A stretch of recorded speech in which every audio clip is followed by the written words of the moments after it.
எல்லாருக்கும் நமஸ்காரம். நம்ம தசகம் 1 தசகம் 2 ஸ்ரீமன் நாராயணியத்தில் குருவாயூரப்பனோட அனுகிரகத்தில் நன்னா ப்ராக்டிஸ் பண்ணியிருப்போம்னு நினைக்கிறேன். நீங்களும் நன்னா ப்ராக்டிஸ் பண்ணியிருப்பீங்க அப்படின்னு நம்புகிறேன். இன்னைக்கு தசகம் 3 அதுக்கு போகிறோம். பக்தி பிரார்த்தனா இந்த தசகத்தோட பேரு. ராகம் சாந்திரானந்த ராகம்.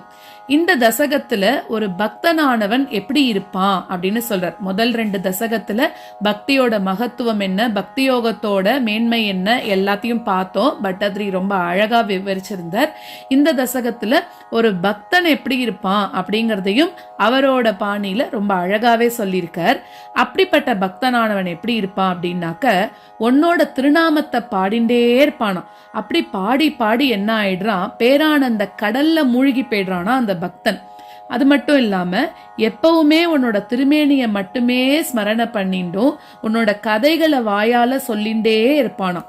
நீ இருக்கக்கூடிய கோவில்கள் எங்க எங்கன்னு தேடி தேடி அவன் போயிட்டே இருக்கான். அதாவது எதுக்கு போறான், எந்தெந்த ரூபத்துல எல்லாம் உன்னை சேவிக்க முடியுமோ அப்படியெல்லாம் சேவிக்கணும் அப்படின்னு கோயில் கோயிலா அந்த பக்தனானவன் போயிட்டே இருக்கானாம். அந்த மாதிரி பக்தர்கள், அப்படி ரொம்ப பக்தி வச்சிருக்கிறவாளை நான் ரொம்ப பாக்கியம் பண்ணவனாக நான் நினைக்கிறேன் அப்படின்னு சொல்லி இந்த பட்டத்ரி 3வது தசகத்துல முதல் ஸ்லோகத்துல சொல்ற. ஸ்லோகத்துக்குள்ள போலாம். படந்தோ நாமானி பிரமத பர சிந்தௌ நிபதிதாஹ ஸ்மரந்தோ ரூபம் தே வரத கதயந்தோ குணகதாஹ சரந்தோ யே பக்தாஹ த்வயி கலு ரமந்தே பரமமூன் அஹம் தன்யான் மன்யே சமதிகத சர்வாபி லஷிதான்.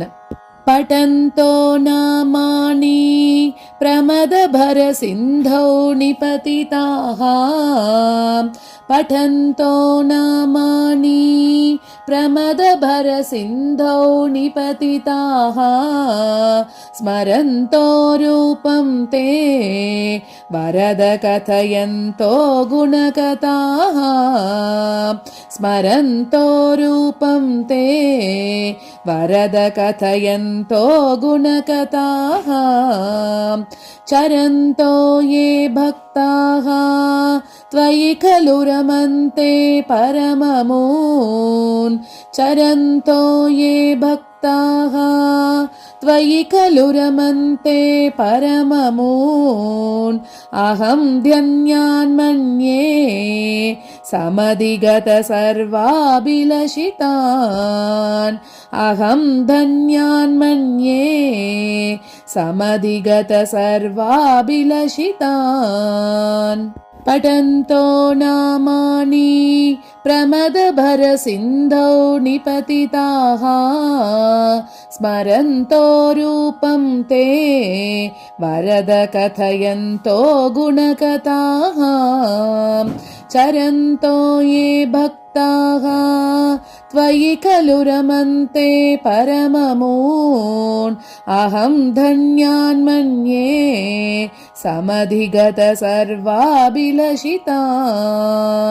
படந்தோ நாமானி பிரமத பர சிந்தௌ நிபதிதாஹ ஸ்மரந்தோ ரூபம் தே வரத கதயந்தோ குணகதாஹ சரந்தோ யே பக்தாஹ த்வயி கலு ரமந்தே பரமமூன் அஹம் தன்யான் மன்யே சமதிகத சர்வாபிலஷிதான்.